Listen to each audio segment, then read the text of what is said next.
de la multiplicación del pan que seguíamos el domingo pasado, Jesús se retira solo para orar.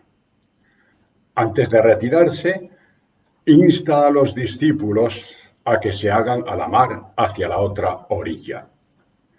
Él les saldrá al encuentro. Arrecia una tempestad. La barca zozobra, los discípulos temen por su vida. Pedro quiere andar sobre el mar como Jesús y se hunde. Jesús le sale al encuentro caminando sobre el mar. Debemos pensar, tantas veces os lo he dicho, que los evangelios están escritos a la luz de la resurrección. Los evangelistas escriben a sus comunidades pensando en Jesús que ha resucitado, que vive en medio de nosotros. ¿De qué travesía y de qué barca se trata? Dentro de la tormenta. Lo lógico, lo humanamente hablando, lo normal, es que cuando hay una tormenta, una galerna, no levemos anclas, nos quedemos en el puerto. Eso es lo razonable. Mas Jesús nos impele a soltar amarras y lanzarnos a la travesía de la historia. Todos los cristianos vamos en una misma barca, que es la Iglesia. Jesús está en medio de nosotros. Está y no está. Está en la otra orilla, camina sobre el mar. No es un fantasma, no es una aparición, no es una entelequia. Jesús está en medio de nosotros y que solo es perceptible a la luz de la fe, en los sacramentos, en la Eucaristía, en los demás hermanos, en los acontecimientos de la historia. Pero tenemos miedo cuando arrecia la tormenta. San Mateo escribe para una comunidad que tenía miedo. Tenía miedo por las persecuciones, que tenía miedo por las contrariedades. Escribe para ellos y también escribe para nosotros que tenemos miedo, que sufrimos, que la barca en la que vamos parece que zozobra, que se va a hundir.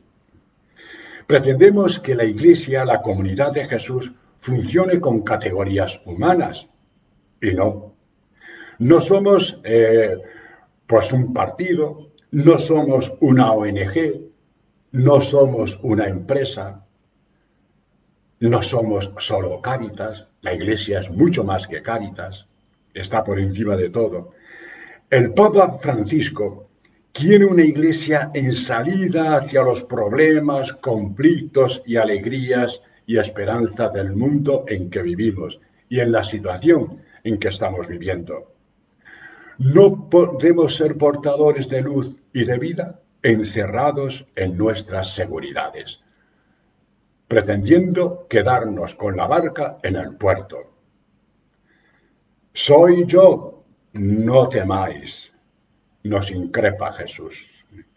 Él está siempre presente en medio de nosotros. Como os decía, no es un fantasma, no es una entelequia. No hagan mucho caso de apariciones. Su presencia solo perceptible desde la fe y desde los símbolos más cotidianos que nosotros manejamos. La confesión, la Eucaristía, la bendición, la oración. Él es siempre el Emmanuel, el que está en medio de nosotros, Dios con nosotros. ¿Cuántas veces nos repite a lo largo del Evangelio? No tengáis miedo en abandonar vuestras seguridades. Y esto es lo que nos atenaza muchas veces a nivel de grupos parroquiales, a nivel de nuestras parroquias, a nivel de iglesia, a nivel personal. Tenemos miedo a salir de nuestras seguridades. Vamos a escuchar lo que nos dice el Señor. No tengáis miedo. La duda como método, porque muchas veces el miedo procede de la duda que tenemos. En el siglo XVII, un gran filósofo y científico, Descartes, propuso como método para acceder a lo absolutamente cierto lo que llamó la duda metódica. Su objetivo es encontrar verdades que se nos imponen, indiscutibles, y esas son las únicas que funcionan. Es la única verdad, aquello que es verificable. Como método científico, pues vale. Y hemos de agradecer a los científicos tantas cosas. Pero lo peor es que esta duda metódica se nos ha metido en nuestros grupos, en nuestras relaciones con Dios, en nuestro interior, en nuestras relaciones con los demás. Dudamos de Dios, dudamos de los otros, dudamos de nosotros mismos como Pedro, y así nos hundimos en el agua. Pero no temas, aún así, Jesús como a Pedro te tiende la mano y te saca del atolladero. Y Jesús orante. Nos sorprende, ¿no? ¿Qué tendrá que decir Jesús? Tiene una relación especial con el Padre.